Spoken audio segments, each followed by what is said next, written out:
કરો છો તો એકાદો શો આવા લોકોનો હોય જ. એક એવો શો છે ફેક ગોડ.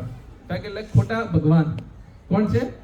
ખોટા ભગવાન. અલગ અલગ ચેનલો મને પોતપોતે ભગવાન બધી બેઠા હોય અને કથાઓ કરતા હોય છે અને પછી અલગ અલગ ટિપ્સો આપતા હોય છે. આ દુઃખમાંથી મુક્ત થાઓ તમે આ કરો, આ દુઃખમાંથી મુક્ત થાઓ તમે આ કરો, આ દુઃખમાંથી મુક્ત થાઓ તમે આ, અલગ અલગ તમે એક્ટિવિટી તમારા જોડે કરાવતા હોય છે. અને તમારા જોડે તમે શું લે? પૈસા લે. આ પૈસા લઈને પોતાનો પછી શું કરે? એ ભોગ કરે. તમારે જે ફેક્ટ, જે પોતાની જાતે જે ભગવાનનું માને છે, તો રિયલ ભગવાન કોણ છે અને ખોટા ભગવાન કોણ છે એ બંને વચ્ચેનું અંતર આજે સમજવાનું છે.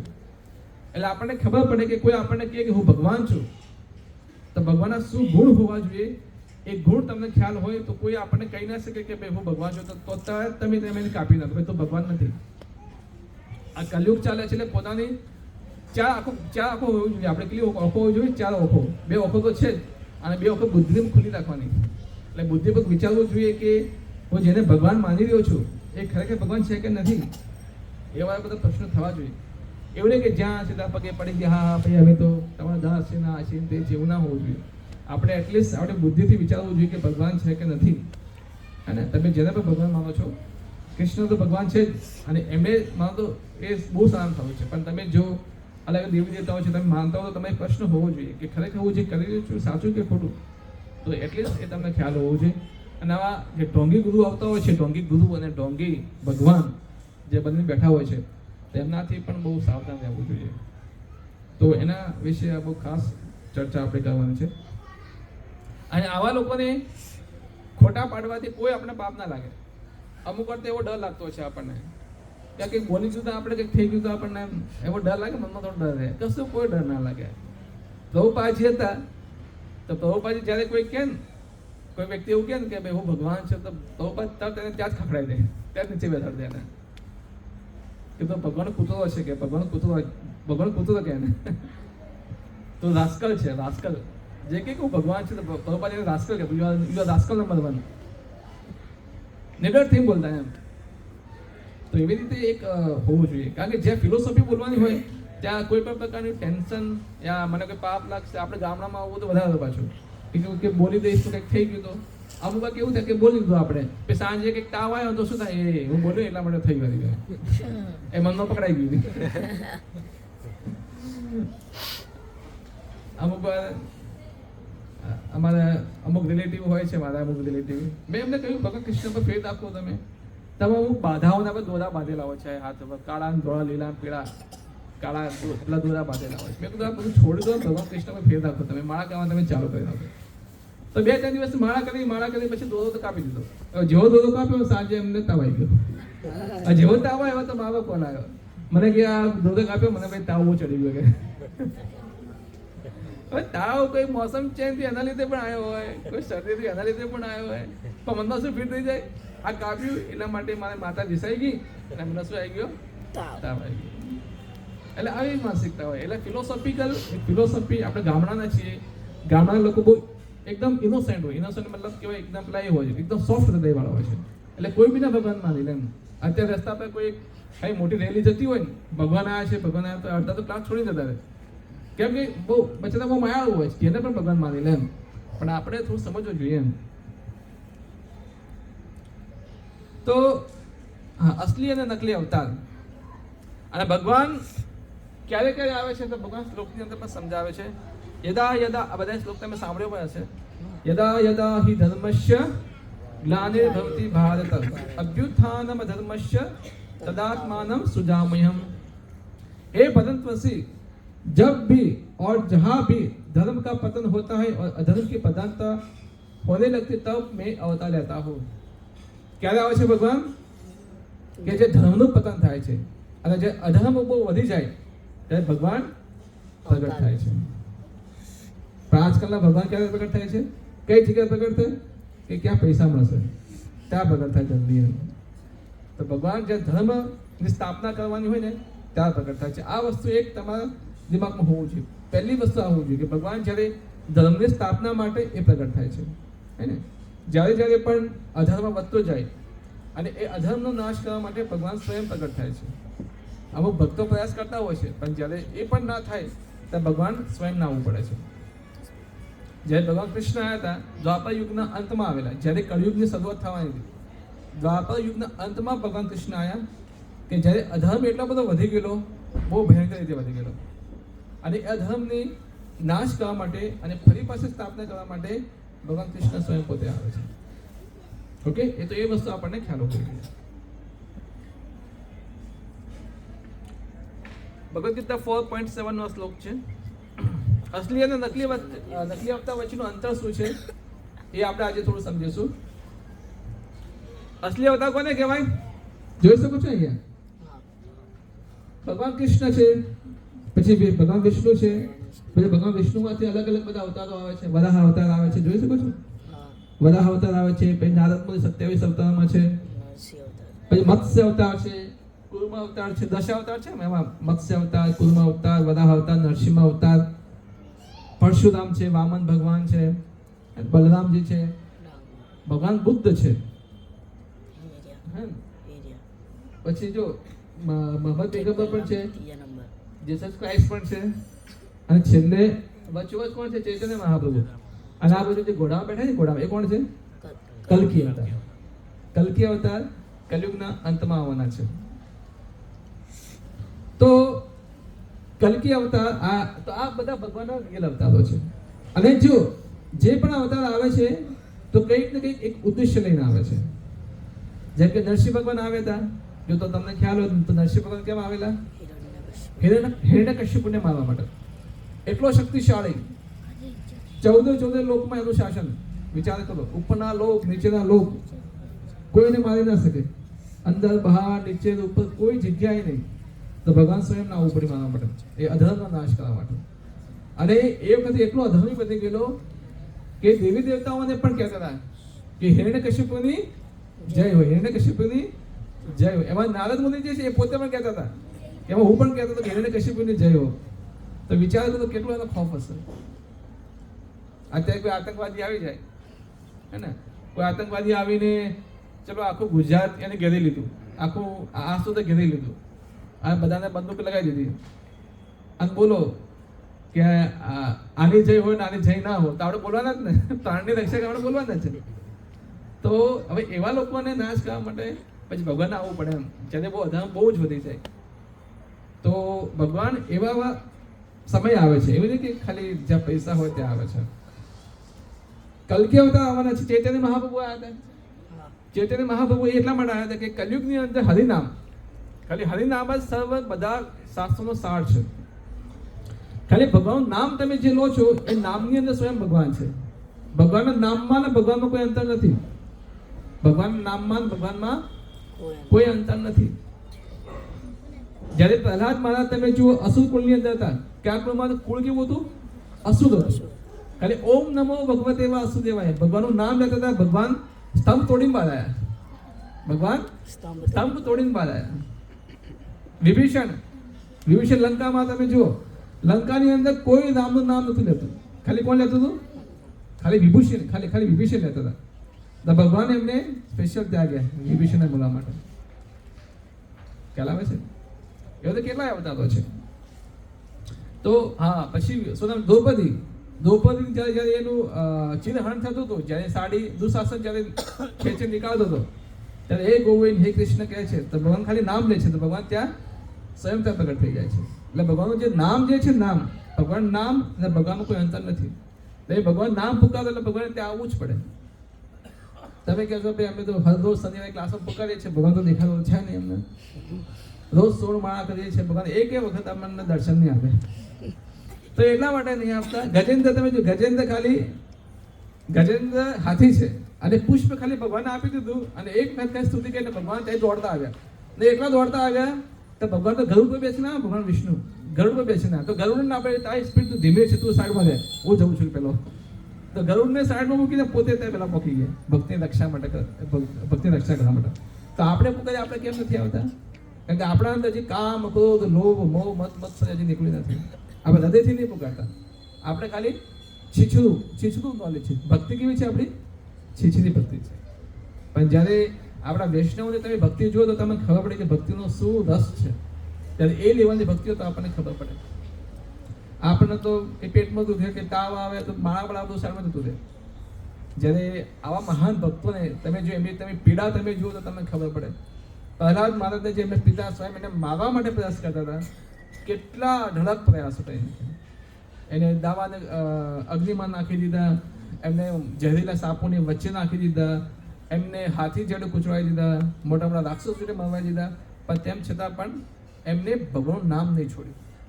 જ્યારે આપણે તો એક થોડું ત્યારે પતી ગયું તો પછી આજે સમય નહીં મળે માળા કરવાનો, સોરી. તો એવું ના હોવું જોઈએ. ભગવાનની ભક્તિ મતલબ હરેક સમય હોવી જોઈએ. કેવી પરિસ્થિતિમાં હોય ત્યાં ભગવાનનું નામ નહીં બોલવું જોઈએ. ચૈતન્ય મહાપ્રભુ ભગવાનનું જે હરિનામ છે એ આપણને આપવા માટે આવેલા છે. કલ્કી અવતાર, છેલ્લો જે અવતાર જે છે શું છે? કલ્કી અવતાર. કલ્કી અવતાર ક્યારે આવવાનો છે? કલયુગના અંતમાં આવવાનો છે. પેલો કુંભનો મેળો જોયો ને, કુંભ કોઈ ગયેલા છે? કુંભ અમુક લોકો ગયા છે કુંભમાં. એટલે કુંભના મેળામાં છે ને આખું તમે કુંભ તમે ફરો ને, આખું કુંભ ફરો તમને 5 કલ્કી અવતાર તમને ત્યાં મળી જશે. અમે કલ્કી અવતાર છીએ અહીંયા આવો, અમે કલ્કી અવતાર છીએ. હજી કલ્કી અવતાર ક્યારે આવવાના છે? કલયુગના અંતમાં. એટલે અસલી 4,27,000 વર્ષ પછી આવવાના છે. તો અમુક જે ઢોંગી ભગવાન હોય ત્યાં બની બેઠા છે કે અમે કોણ છે? અમે કલ્કી અવતાર છીએ. તો આવા તો માર્કેટમાં 58 કલ્કી અવતાર ફરી રહ્યા છે. કેટલા? 58 કલ્કી અવતાર. અમુક કલ્કી અવતારના ડાયાબિટીસ છે, અમુક કલ્કી અવતારના કેન્સર છે, અમુક કલ્કી અવતાર તો ઉપર જતા રહ્યા, થોડા ઘણા વધ્યા છે. અમુક કલ્કી અવતાર કંઈક રેપ કેસીસમાં પકડાયેલા છે. એટલે આવા કલ્કી અવતારો છે. એટલે સાધુ સાવધાન. એટલા માટે વૈષ્ણવોએ કહ્યું છે કે સાધુ સાવધાન. જે ભગવાનનું નામ લે છે સાધુ કહેવાય. જો આ છોકરો પણ ભગવાનનું નામ છે તો સાધુ સમાન છે. એટલે સાધુ સાવધાન કાયમાં સાવધાન રહેવાનું છે. કોઈ કહે કે હું કલ્કી અવતાર છું, તારે શું કહેવાનું? કે એને કોઈ પોતે કે કોઈ કે હું કલ્કી અવતાર છું, તારે શું કહેવાનું? કલ્કી અવતાર ક્યારે આવવાના છે? કલયુગના અંતમાં. જો તું હમણાં ક્યાંથી કલ્કી અવતાર થઈ ગયો? એટલે સાધુ સાવધાન. અને બધે સાવધાન રહેવાનું છે કે જ્યારે કોઈ કે હું ભગવાન છું તો તમારી ફિલોસોફી ક્લિયર હોવી જોઈએ. કારણ કે એક વખત જો તમે ત્યાં ભળવાઈ ગયા તો તમારા જન્મો જન્મ ત્યાં સાઈડ પર જતા રહ્યા. તમે જન્મો જન્મ તમે ખોઈ દીધા. હવે હરેક જીવની સ્વતંત્રતા છે. એટલે માર્કેટમાં આટલા બધા ભગવાન કેમ બની ગયા છે? કારણ કે બધાને સસ્તા ભગવાન જોઈએ છે. અમને ભોગ પણ કરવા દે અને ભક્તિ કરવા દે, બંને કરવા દે એવા ભગવાન જોઈએ છે અમને. અને ભોગે કરવા દે અને અમને દારૂ પીવા દે, અમને જુગાડે રમવા દે, અમને માંસે ખાવા દે અને અમને ભક્તિ કરવા દે. અમને એવા ભગવાન જોઈએ છે. અમને એવા ભગવાન નહીં જોતા કે જે 4 નિયમ કરવાનો અમને કહે કે તારે માંસ નહીં ખાવાનો, પરસ્ત્રી સંગ નહીં કરવાનો, જુગાડ નહીં રમવાનો, નશો નહીં કરવાનો. આમાં એવા ભગવાન નહીં જોતા. અમારે એવા ભગવાન જોઈએ કે 4 વસ્તુ અમને કરવા દે. એટલે તમે ઢોંગી ગુરુ તમે જાઓ અને તમે કોઈ માની લો કે કોઈ તમે દારૂની ફેક્ટરી બનાવતા હોય, કોઈ દારૂ બનાવતો હોય અને ઢોંગી ગુરુ તમે જો ભાઈ એ મને આશીર્વાદ આપો તો શું કહે છે? હા આમાં આશીર્વાદ છે, તારો દારૂ બહુ ચાલશે. તો આવા ગુરુ અને ભગવાનથી સાવધાન રહેવું જોઈએ. એટલે આ ઢોંગી આશીર્વાદ કહેવાય, આ ખોટા આશીર્વાદ છે. એ તો તમને નરકમાં લઈ જશે. એટલા માટે આંખોથી હંમેશા વિચારવું જોઈએ, જોવું જોઈએ એમ, તો આપણને ખબર પડે. તો આ બધા અસલી અવતારો છે. અને એક બાજુ છે નકલી અવતારો. હવે આમને પોતાની ગીતા લખેલી છે, પોતાની ગીતા લખેલી છે. જ્યારે તમને ક્યાંય કૃષ્ણનું નામ જોવા ના મળે.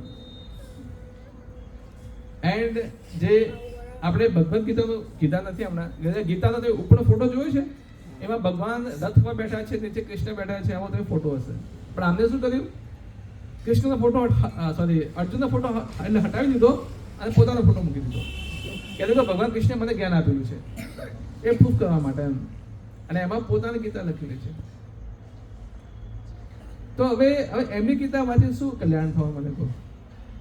એક વખત અમે બુક ડિસ્ટ્રીબ્યુશન કરવા ગયા હતા, 4 વર્ષ પહેલા. તો બુક ડિસ્ટ્રીબ્યુશન કરવા ગયા હતા તો એક માતાજી અમને મળ્યા. મેં કીધું પેલો ગીતા લો આવી કે મારી જો ગીતા છે કે આ ગીતા કે માં સસરાઈ લખી છે. એક ગીતા છે મારી જોડે, માં સસરાઈ લખી છે. હવે શું કહો મને હું સમજાવું? આ માતાજી સમજાવું એટલે બહુ અઘરું કામ. એટલે બીજા માતાજી બોલ્યા માતા તમે સમજાવો તમારી ભાષામાં, મારાથી સમજતા છે નહીં. આને તો એટલે આવું બધું છે એમ. એટલે હંમેશા વાસ્તવિક જે ગીતા કોને કહેવાય? જે ભગવાન કૃષ્ણની મહાનતા બહુ ઘણી બધી સમજાવી અંદર. ભગવાને કૃષ્ણ શરણાગત કીધું તો એ સમજાવ્યું છે રિયલ ગીતા. બાકી ખાલી તમને બસ કર્મ કરો, ફળ ચિંતા ના કરો, તમે ભૌતિક બધી વસ્તુ સમજાવતો હોય રિયલ ગીતા ના કહેવાય. બીજા આ છે મહારાષ્ટ્રમાં પ્રચલિત ભગવાન વિષ્ણુના અવતાર માને છે પોતાને. શું માને છે? ભગવાન વિષ્ણુના અવતાર.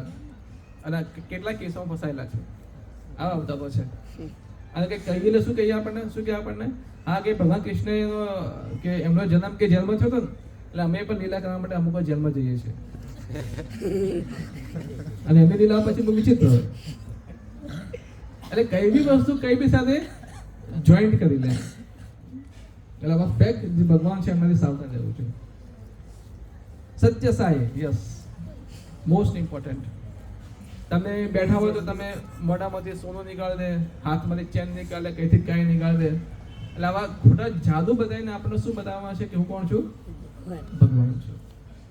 તમારા ઢોંગી ભગવાનોથી હંમેશા સાવધાન રહેવું છે. ઓકે, આગળ થોડી ડિટેલમાં ચર્ચા કરીશું આપણે. આવા તો ખાલી 3 તમને બધા તો અઢળક છે, બહુ બધા છે.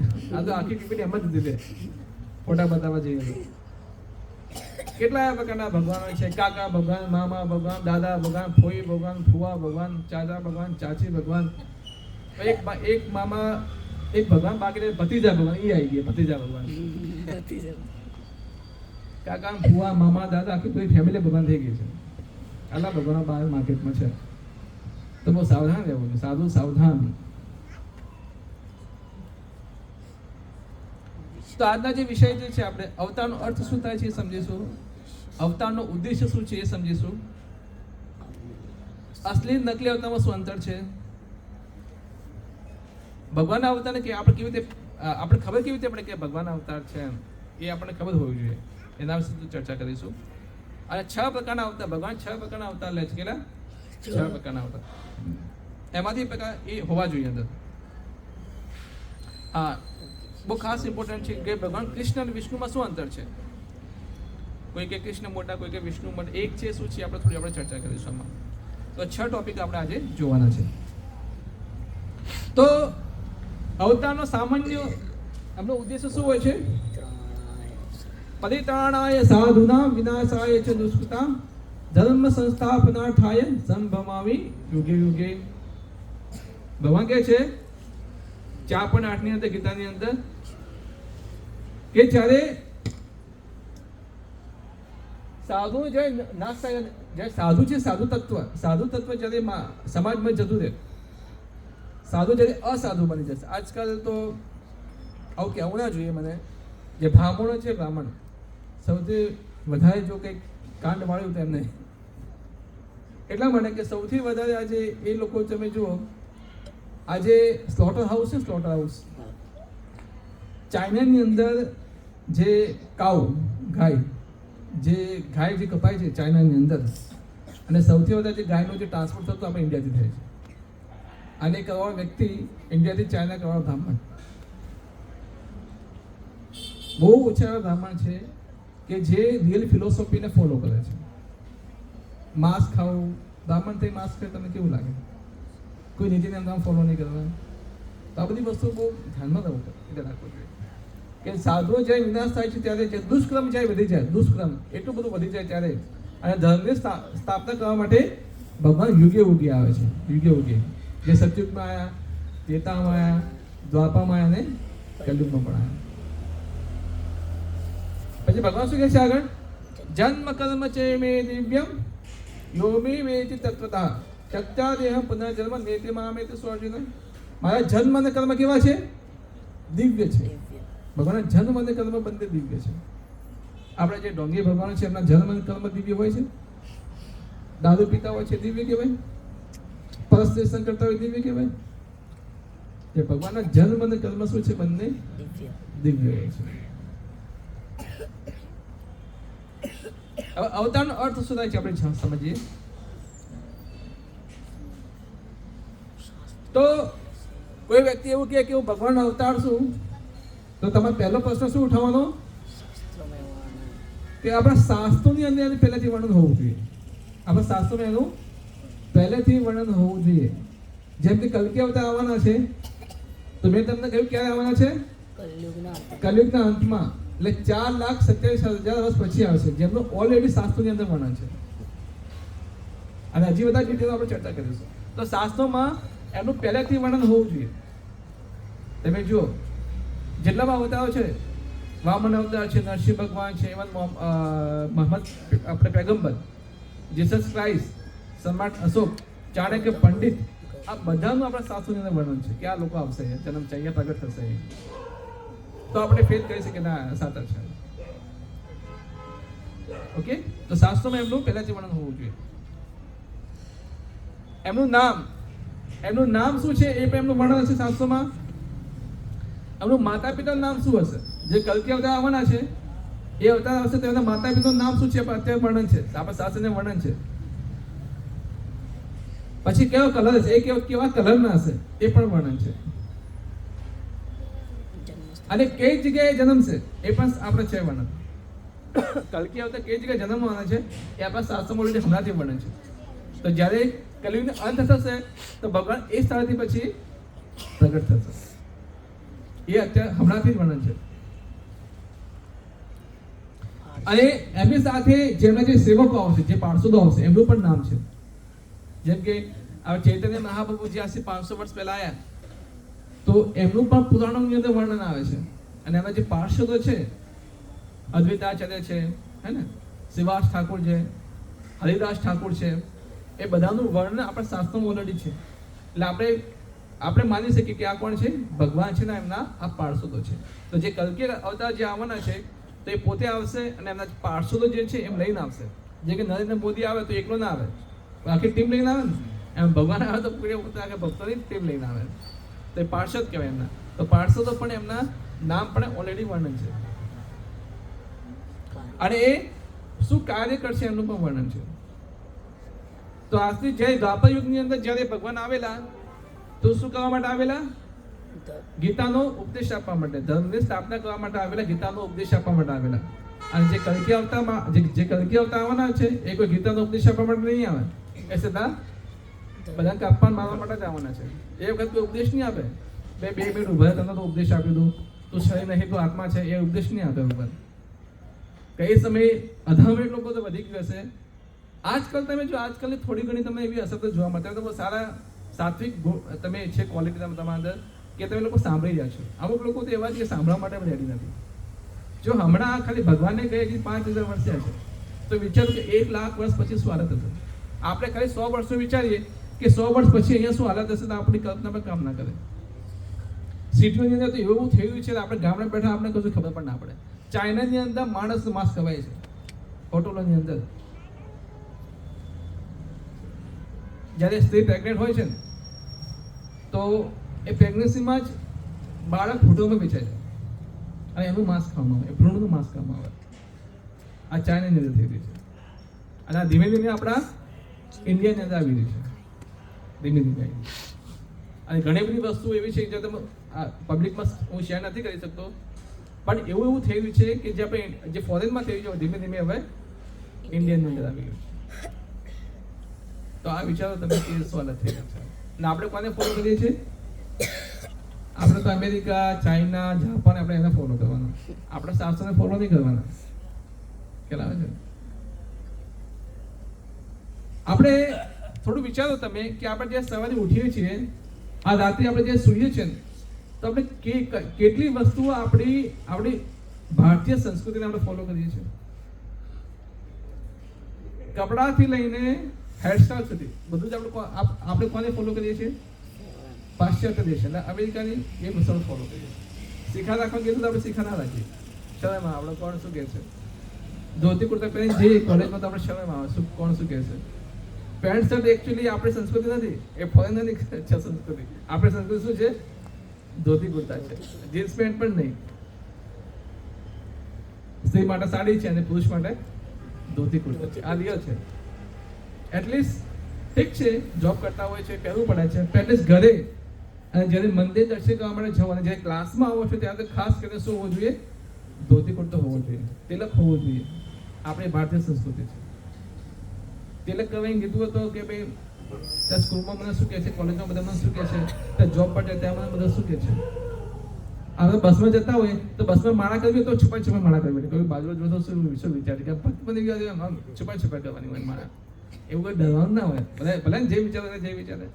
આપણે સંસ્કૃતિ આપણે ફોલો કરતા આપણે કેમ શરમાઈએ છીએ, સમજાવતું નથી.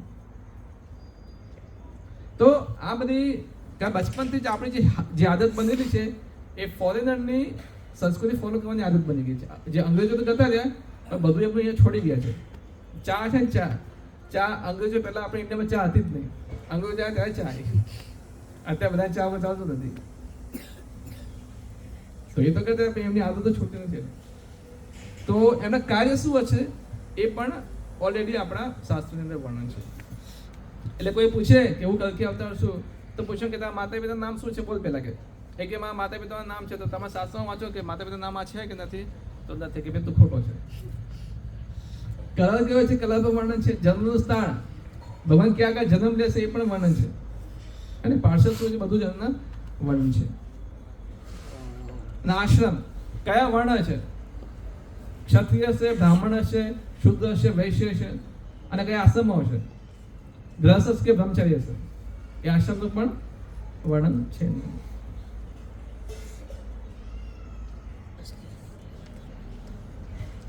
તો અસલી અને નકલી અવતાર વચ્ચેનું અંતર, જે અસલી અવતાર હોય એમ જે મેં કહ્યું એમ શાસ્ત્રોની અંદર એનું તમને પ્રમાણ મળી જાય કે આ પુરાણની અંદર વર્ણન છે, આ ઉપનિષદની અંદર વર્ણન છે, આ મહાભાગવતની અંદર વર્ણન છે. આ બધી વસ્તુનું અંદર ઓલરેડી વર્ણન હોય છે. અને જે ઢોંગી ગુરુઓ છે, જે ઢોંગી ભગવાન છે, એમનું કોઈ જગ્યાએ તમને એમનું વર્ણન જોવા ના મળે. આ હોઈ શકે કોઈ ઢોંગી ભગવાન હોય એનું નામ વિષ્ણુ હોય તો શું કહેશે, આ જો કે મારું નામ વિષ્ણુ આવે છે, મારું નામ વિષ્ણુ છે ને. અમુક વાર નહીં, અમુક આપણા છોકરાનું નામ કૃષ્ણ રાખી દે, ભગવાનનું નામ પણ રાખીએ છે ને અમુક.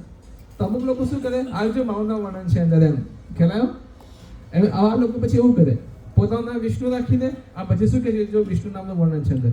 પણ તમે વિષ્ણુ, જે રિયલ વિષ્ણુ છે એમનું વર્ણન છે, તમારું વર્ણન નથી. તો એ પ્રમાણે પોતાના નામનો સંકેત બતાવે. હા, જે મહાન આચાર્યો જે છે, મહાન આચાર્ય દ્વારા પ્રમાણિત થવું જોઈએ. મહાન જે આચાર્ય ચૈતન્ય મહાપ્રભુ સ્વયં ભગવાન થઈ ગયા, હરદાસ ઠાકોર હે ને, વિશ્વનાથ ચક્રવર્તી ઠાકોર, ગૌરકિશોરદાસ બાબાજી, જગન્નાથદાસ બાબાજી, ભક્તિવિનોદ ઠાકોર, આવા જે રામાનુજાચાર્ય, મધ્વાચાર્ય, જે મોટા મોટા જે આચાર્ય જે થઈ ગયા છે, તો એ આચાર્યો દ્વારા પ્રમાણિત થયેલું હોવું જોઈએ કે આ જ ભગવાન છે, આ જ ભગવાન છે, બીજા કોઈ ભગવાન નથી. અને જે ઢોંગી ગુરુમાં શું હોય, તથાકથિત સાધુ દ્વારા પ્રમાણિત. જે ઢોંગી ભગવાન છે તેમના આજુબાજુ એમના પાર્સલ લઈને આવે, આ ભગવાનની જય, આ ભગવાનની જય, આ ભગવાનની જય. આવા જોયા છે તમે. તો એવી રીતે તથાકથિત લોકો દ્વારા એકદમ ઉત્સાહિત પૈસા આપીને લોકો રાખે. આ પછી કે હું આવું તારે જય જય બોલવાનું, એટલે બધા જય જય બોલે એટલે એમને સારું લાગે, આ લોકોને પણ સારું લાગે. ઓકે,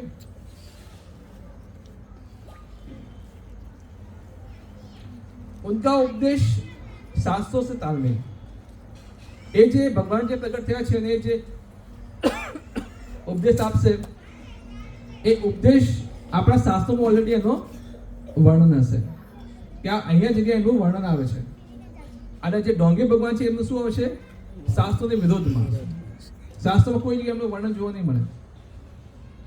દારૂની ફેક્ટરી ખોલવી છે, આશીર્વાદ છે મારા, ખોલી દે.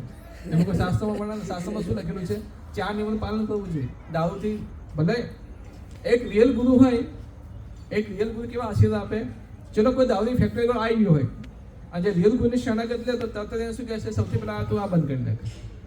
આપણે એક ભક્ત છે, આઈ થિંક મહાપ્રભુ, હા મહાપ્રભુ મળેલા આ દમણની અંદર પોતાની ફેક્ટરી છે. ફેક્ટરી સારી છે ખબર, દમણમાં ખબર દારૂ તો ખુલ્લે વેચાય છે. એક કાચની બોટલ આવે દારૂ તો, અને ઉપરનું ઢક્કણ, એ ઢક્કણ બનાવવાની ફેક્ટરી છે એમની પોતાની. તો મહાપ્રભુ મળ્યા અને માળા કરે છે, બધું કરે છે. પછી મળ્યા કે મહાપ્રભુ હવે શું કરું બોલો. તો મહાપ્રભુ ચોખ્ખું સ્પષ્ટ કહી દીધું કે તમે દારૂની બોટલનું ઢક્કણની બનાવો છો તો તમે પણ એના ભાગીદાર છો, તમે પણ એ પાપના ભાગીદાર છો. અને જેટલું પાપ, એક વસ્તુ હંમેશા રાખો કે જેટલું પાપ તમે જે પીવાવાળો છે ને, જે પીવે છે ને, એટલું જ પાપ એ બનાવવાળાને પણ મળે છે, એટલું જ પાપ એ લાવવાવાળાને બને છે. ભાઈ કે હું તો પીતો નથી પણ હું તો મારા લગ્ન પ્રસંગ હોય એટલે મારે પીવડાવવું પડે, એટલે લઈને આપવાવાળો પણ એટલો ભાગીદાર બને છે. અને જોવા વાળો પણ જોઈને કશું ના બોલે એ પણ એટલો ભાગીદાર બને છે. એટલે જ્યારે પણ આવું પાપ કૃત્ય થતું હોય તો ત્યાં આગળ આપણે નિડરતાપૂર્વક બોલવું જોઈએ કે આ વસ્તુ ખોટી છે. ઓકે, ભલે સમાજમાં તમારે મોટા મોટા લોકો આવી ગયા હોય, લગ્નમાં મારે પીવડાવવું પડશે, બધું ભૂલી જ જવાનું, કોઈને નહીં પીવડાવતા. આ ગામડામાં આવું ખાસ થતું હોય છે. ભાઈ અમારે મોટા મોટા સમાજના લોકોને આપવું પડે, અમે કે અમારે પેલો ઠપકો આવે, અમે પીવડાવીએ નહીં. ભાઈ મારા પાપ પીવડાવવું છે તમારા લોકોને. લગ્ન કરવા હોય તો છોકરીના લગ્ન છે, છોકરાના લગ્ન છે, તમે આવું પાપ કૃત્ય કરશો, કેટલું એ કહેવાય, શરમજનક કહેવાય. ખાલી 2-3 માણસોને ખુશ કરવા માટે કરીને.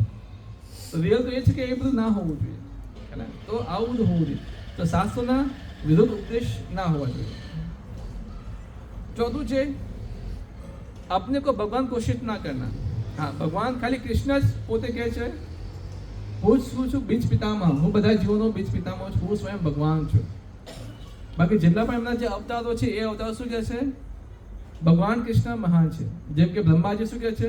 ઈશ્વર પરમ કૃષ્ણ સચ્ચિદાનંદ વિગ્રહ નાદિદાદિ ગોવિંદ સર્વ કારણ કારણ. કૃષ્ણ સ્વયં ભગવાન છે. ભગવાન રામ આવશે પોતે કહે છે હું ભગવાન છું. ભગવાન રામ સ્વયં પોતે કહે છે. બ્રહ્માજી ક્યારે નહીં કહે એવું ભગવાન છે. અને જ્યારે તથાકથિત અવતારો શું કહે છે?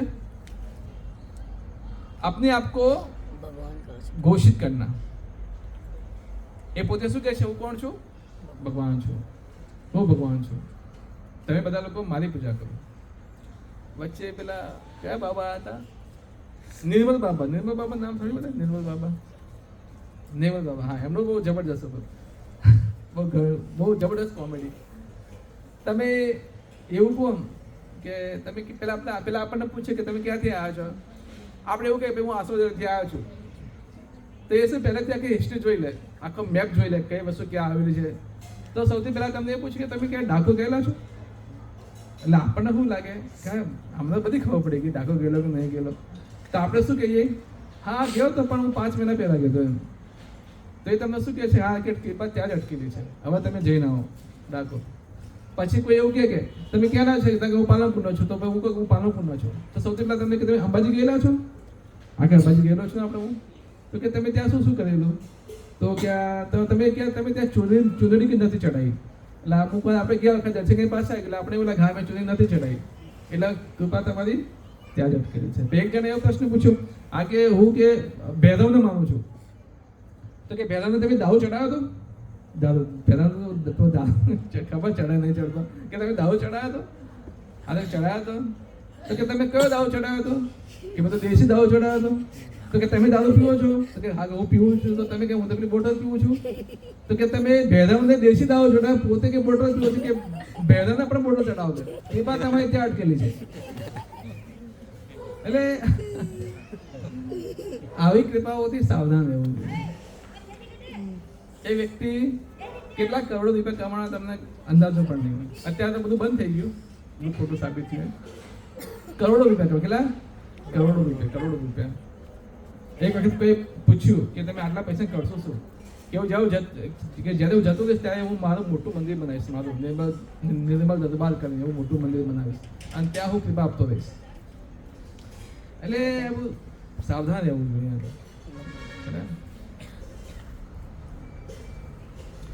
भाई 5वां टॉपिक है आध्यात्मिक शक्ति से लोगों को आकर्षित करना. પોતાની આધ્યાત્મિક શક્તિ એવી હોય કે લોકો એનાથી આકર્ષિત થાય. આધ્યાત્મિક બળ હોય એમની અંદર, એને બોલવાની અંદર, એમના રૂપની અંદર, બધી જ રીતે એ આધ્યાત્મિક બળ કહેવાય એમનું. અને એમની બોલ એવી હોય કે જે સીધું આત્માને ટચ કરે, આત્માને પ્રભાવિત કરે. તો આધ્યાત્મિક શક્તિથી લોકોને પ્રભાવિત કરે. અને જ્યારે આ લોકો ઢોંગે શું કરે છે? ખાલી તમને જાદુ બતાવી દે. યા તો તમને સોનું ઘાણી બતાવે, યા તો તમને અલગ અલગ એક તમને જાદુ બતાવી દે, તમને કે હા આ તો ભગવાન છે. એક નાનું જાદુ કંઈ બતાવી દે, તમે કે આ તો મોટા ભગવાન થઈ ગયા. તો એટલે એ કોઈ જાદુથી કોઈ ભગવાન ના બને. ભગવાન હોય તો એકદમ એમની આધ્યાત્મિક શક્તિ હોય, એ ધર્મની સ્થાપના માટે એનાથી ભગવાન બને. ઓકે, ભલે ને અત્યારે કોઈ વ્યક્તિ આમ હવામાં ઉડી ગયો હોય, આમ હવામાં ઉડવા લાગે તો પણ એને ભગવાન નહીં માનવું. એવું જરૂર નહીં કે ભગવાન બની ગયો. ખ્યાલ આવે છે? હવામાં ઉડવું કે ભગવાન ના કહેવાય. છઠ્ઠું છે અસામાન્ય શક્તિઓ કો દિખાના. એ અસામાન્ય શક્તિઓ દેખાય. જેમ કે ભગવાન કૃષ્ણ તમે જુઓ 7 વર્ષની ઉંમરે લેફ્ટ હેન્ડની આ નાની ટકલી આવી, એનાથી નખ ઉપર આખું ગોળને ગોળ ઉઠાવી દીધો. મોટા મોટા રાક્ષસોનો વધ કરી નાખ્યો ભગવાન કૃષ્ણ. નરસિંહ ભગવાન જ્યારે પ્રગટ થયા, હિરણ્યકશ્યપ 14 લોકોમાંથી એને કોઈ ના મારી શકે, એને મારી દીધું. અસામાન્ય ભગવાન રામ, રાવણને વરદાન હતું, મને કોઈ ના મારી શકે, પણ ખાલી કે મનુષ્ય હું એકદમ તુચ્છ સમજુ છું. ભગવાન રામ મનુષ્ય અવતાર રૂપે આવી ગયા, આ રાવણનો વધ કર્યો. અસામાન્ય, જેનું કે પુરુષ મારી ના શકે એ ભગવાન રામે રાવણનો વધ કર્યો. તો આ અસામાન્ય કહેવાય, શક્તિઓ દેખાવે તમે. અને આ બધું શું હોય છે? ચમત્કારથી લોકોને શું કરે છે? ચમત્કાર ખાલી કરે. ચમત્કાર ખાલી કહેવાય ને, અલગ ચમત્કાર. અમુક વાર પેલું નારિયેળમાંથી ચુંદડી નીકાળે, યા તો લીંબુમાંથી લાલ પેલું કોઈ કરી નાખે, આવી બધા અલગ અલગ ચમત્કાર બતાવે. આપણને શું લાગે છે? કામ થઈ ગયું આપણું. આવું કરતા પથરી દુખા છે ને, પથરી, તો પથરીનો દોરો બાંધે છે. પથરીનો દોરો બાંધે કે દોરો બાંધે પથરી નીકળી જશે. પછી દોરાને પથરીને શું લેવા દેવા? મને સમજાતું નથી. આ જે લોકો દોરા બાંધે છે એમને બચારા પતિ બીજી વાર થાય છે, નહીં થતી થાય છે, બીજી વાર થાય છે પથરી. એ બધું આ બધી મતલબ ચમત્કાર છે, આ બધું બહુ સાવધાન રહેવું જોઈએ એમ. આવા ચમત્કારોથી. ચમત્કાર તો કોને કહેવાય? જેમ પ્રભુપાદજી ચમત્કાર કર્યો તો અહીંથી ખાલી 40 રૂપિયા ખાલી લઈને ગયેલા 1967 ની અંદર. કેટલા? 40 રૂપિયા લઈને. અને 10 વર્ષ ખાલી ત્યાં ફોરેન ગયા, અને 10 વર્ષની અંદર જે પ્રચાર કર્યો છે, જેટલા પણ મંદિર ખોલ્યા છે, એક વ્યક્તિ એમને પૂછ્યું, પ્રભુપાદને પૂછ્યું એક રિપોર્ટરે કે શું તમે એક ચમત્કાર કરી શકો છો? કે ચમત્કાર તમે બતાવો છો? હા, કે હું ચમત્કાર બતાવો છું. કે બોલો કે તમે કયો ચમત્કાર કર્યો? કે હું અહીંથી 40 રૂપિયા લઈ ગયેલો અને 10 વર્ષની અંદર મેં જે મંદિર જે ખોલ્યા છે એ મંદિરની કિંમત અત્યારે 40,000 કરોડ છે. કેટલી? 40,000 કરોડ. તો 10 વર્ષની અંદર મેં 40 રૂપિયામાંથી કેટલા કર્યા? 40,000 કરોડ. આટલો મોટો ચમત્કાર ના કહેવાય કે? 40,000, 40,000 કરોડ. એટલે જસ્ટ ખાલી એની ડિબેટ માટે, ખાલી કહેવા માટે. તો એ કહેવાનો ભાવાર્થ એ છે કે ખાલી 40 રૂપિયા લઈને ગયેલા અને પ્રભુપાદજીએ આટલા બધા મોટા મંદિરો ખોલ્યા, ત્યાં કૃષ્ણ ભક્તિ શીખવાડી. અને હિપ્પીઓને ભક્ત બને. હિપ્પી એટલે ખબર છે ને શું કહેવાય? હિપ્પી એટલે કપડાં ના પહેરે, 24 કલાક દારૂ પીધા કરે. આપણા તો ગામડાવાળા પેલા પોટલીવાળા તો કશું નહીં એમને આગળ. એ તો પોટલી એટલે આમ તેમ ખાલી સાંજે તમને આમ તેમ ફરતા જોવા મળે. ત્યાં તો 24 કલાક તમને ત્યાં જોવા મળે. પરસ્ત્રી સંગ, છોકરીઓ જોડે પડ્યા હોય, 4 નિયમોનું પાલન નહીં, માંસાહાર ખાવું, એકદમ. એ લોકો તમે જોડે જાઓ તો તમને મારી નાખે, તમને કાંઈ ખબર ના પડે. એ 10-20 રૂપિયા માટે, 50 રૂપિયા માટે ખૂબ બીજાનું ખૂન કરી નાખે, એવી ચેતના. અને આવા લોકોને ભક્ત બનાવવા, આવા લોકોને સંન્યાસ સુધી પહોંચાડવા, આ અસામાન્ય કહેવાય. આપણે તો એક સારા વ્યક્તિને ભક્ત બનાવતા કેટલા ફાફા પડે છે, જે તમને ખબર હશે. ભક્ત બનાવવા કેટલા અઘરા છે, બધા કેટલો અઘરો છે. અને પ્રભુપાદજીએ તો તમે ત્યાં જુઓ છો, ફોરેન જઈને આવા લોકોને ભક્ત બનાવવા કે જેમનો કૃષ્ણનો કઈ ખબર નહીં, ભક્તિ તો ભય ખબર નહીં, અને એવા લોકોને ભક્ત બનાવ્યા, એવા લોકોનું હૃદય શુદ્ધ કર્યું, તો ખબર પડે કે પ્રચાર બને ગયો. પ્રભુપાદજી ખાલી શું કર્યું છે એના પરથી તમે ખાલી એમની પ્રભુપાદ લીલામૃત છે, આટલી વોલ્યુમ છે, એ તમે વાંચો તો તમને ખબર પડે કે પ્રભુપાદજી કેવું અસામાન્ય કામ કર્યું છે. આ તો એ પ્રભુપાદજી ક્યારેય કીધું નહીં કે હું પોતે ભગવાન છું. એક વખત એક લેક્ચરમાં પ્રભુપાદજી લેક્ચર આપતા હતા, તો એક વ્યક્તિ ઊભો થઈ ગયો અને કીધું, પ્રભુપાદ તમે તો ભગવાન છો મારા માટે. તો પ્રભુપાદ ત્યાં જ રોકી દીધું. I am not a god, I am the dog of the god. હું ભગવાનનો પુતળો છું. આજકાલના જે ભગવાન છે, જે સાધુ છે, ક્યારે કહેશે એવું કે હું ભગવાનનો પુતળો છું? જે પ્રભુપાદજી કહેતા હું ભગવાનનો પુતળો છું, કે હું ભગવાન નથી. ત્યાં જ એમને ત્યાં ટોપી દીધા. કે ધીમે ધીમે થાય શું, પછી એકે કીધું એટલે પછી બીજો કહે છે, પછી ત્રીજો કહે, પછી ચોથો કહે, પછી આખું પ્રભુપાદજીને ભગવાન બનાવી દે. અને કૃષ્ણ તો સાઈડમાં જ રહે. આજે અલગ અલગ સંતો એવું થઈ રહ્યું છે. કૃષ્ણ તો ક્યાંય સાઈડમાં જ હોય અને ગુરુને ભગવાન બનાવી દે. તો ગુરુ ક્યારેય ભગવાન ના બને છે. એટલે પ્રભુપાદજી હંમેશા એમની ફિલોસોફીમાં ક્યારેય પોતાને ભગવાન ઉદ્દેશ્ય નહીં કરે. ભગવાન કૃષ્ણ જ ભગવાન છે. હા, એ 7મો પોઈન્ટ છે કે શરીરમાં વિશેષ ચિહ્ન હોય. શરીરના અંદર તમને ચિહ્ન જોવા મળે, અલગ અલગ ચિહ્ન. જે પગની તળેટી છે તમને ત્યાં ચિહ્નો જોવા મળે, શરીરના પાછળના ભાગમાં, આગળના ભાગમાં, છાતી ઉપર તમને એવા ચિહ્નો જોવા મળે. અને જ્યારે આ લોકોની અંદર કોઈ ચિહ્ન તમને જોવા ના મળે. એક સામાન્ય શરીર હોય, ખાલી મોટું પેટ ખુલેલું હોય, પૈસા ખાઈ મોટું પેટ ફૂલેલું હોય એ ચિહ્ન જોવા મળે. ડોંગીનું એવું છે, પેટ ફૂલેલું હોય એટલે સમજી લે કે ડોંગી છે. એ ચિહ્ન છે, ડોંગીનું ચિહ્ન છે. આ યાદ રાખજો. અને ભગવાનના શરીરમાં તો વિશેષ ચિહ્ન તમને ત્યાં જોવા મળે.